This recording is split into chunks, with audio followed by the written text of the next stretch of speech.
Good morning, my fellow yogic travelers. I'm mighty glad to be alive today, and I hope that you are too. It gives us another chance to live, love, learn, laugh, and linger. So let's do it. Today and tomorrow, 2 days I have available to share with you some teachings from Jean Houston, one of my female mentors, a giant in the field of future thinking and connecting the planetization or the globalization to the importance of understanding mythology so that we ought to mythologize everything and not pathologize everything. And I'll only be doing this today and tomorrow, and then I'm going on vacation till the end of the month. So let's get right to it. The promise of transformation in front of us is stupendous. And even though there's many ways in which it seems like the world is falling apart and the finger in the dike is not going to hold, and it may seem that right now our vehicle is totally inadequate, ill-prepared for the delivery or the new birth that is imminent. And I don't know if a lot of people are ready to be midwives of consciousness. But those of us who believe that we are in the vanguard, or at least that we see the potential for what's happening, if we get rid of the cataracts in our own eyes and make an effort that will have to be planetary to reverse the way we've plundered the outer environment and underused the inner environment, then there's a chance that we can allow the current historical crisis to shift into another golden age. The collapse of the Roman Empire was preceded by a rediscovery of all the ancient classics. And then the Renaissance was another period where there was a flourishing of human creativity. And we're really at that place right now. We have so many potential tools and new information and awareness available to us. And no matter what the media says, there's a huge fund of human decency all over the planet aching to serve. And so it's as if we have untapped potential. As my teacher would say, we're born with a certain kind of capital and we underutilize it. So certainly from the yoga point of view, which then becomes the archetypal point of view, everything is neurophysiological. You want to expand the mind, expand the body.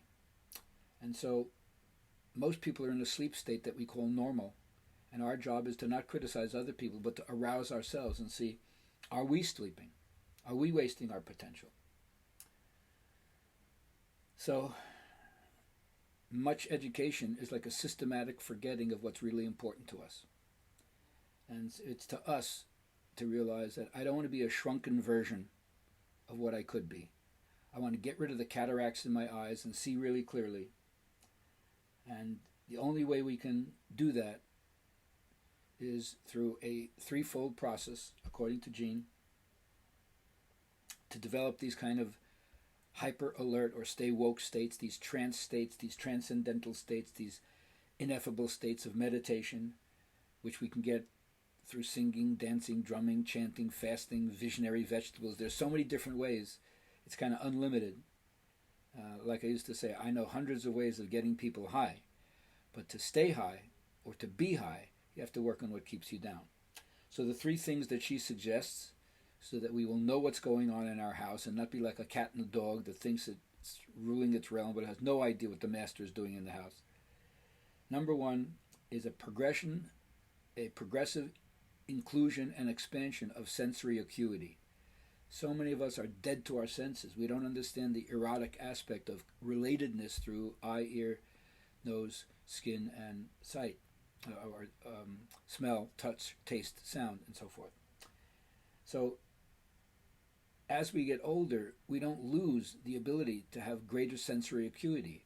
People who are fantastic musicians get better as they get older. People who are great perfumeurs, have a better sense of smell. Sommeliers have a better sense of wine taste.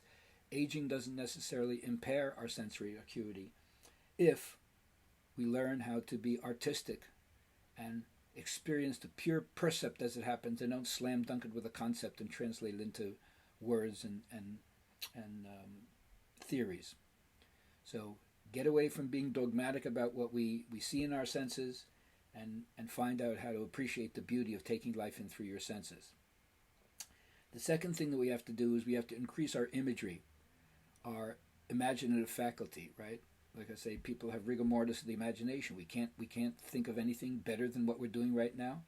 So that's the job of each person, to explore their own capacities and come up with new ways of envisioning what the future could be.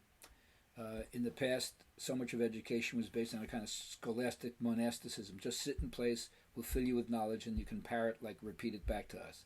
Now you got to lead forth from within yourself what you really want to do, and that's the way you'll make a contribution.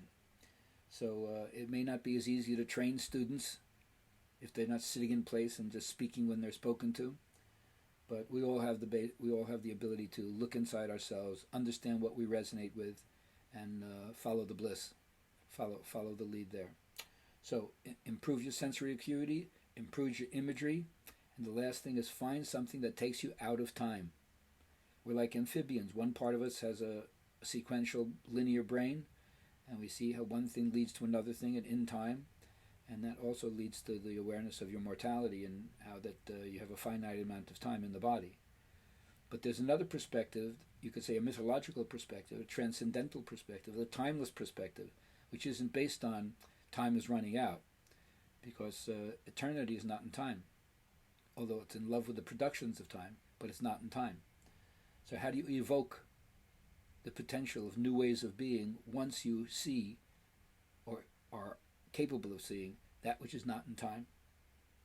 It's a crisis of conscience, but it'll flip you out of your historical moment.